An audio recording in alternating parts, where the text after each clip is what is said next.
In the Soda Springs High Country, combines work around the clock. At Lakey Farms, they're optimistic because prices are good, and the futures market is strong. Prices are really good right now.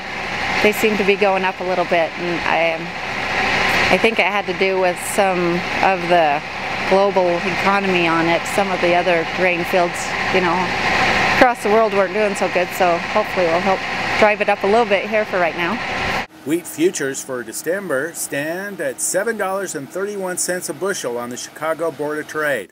Overall, prices have rallied 35% this year on speculation of reduced harvests in Canada and Russia. That has Lakey and other producers looking at Asian markets. I've been reading about it lately, and if I was to have to market it, I would think I'd be hitting over at China right now and pitching the high protein. It seems to be what they want, and that's what we're striving for this year, is some good protein levels. John Thielman runs the Soda Springs Grain Elevator. He says that what happens overseas directly affects Idaho producers.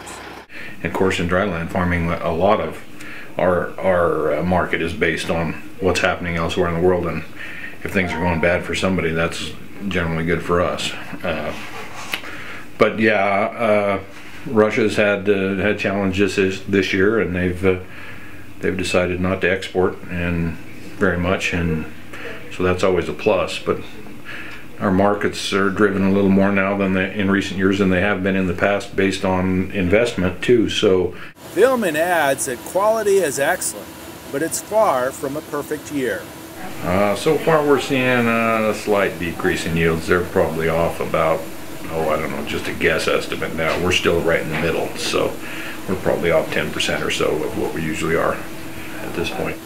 Right now, the U.S. is the biggest shipper of grain in the world.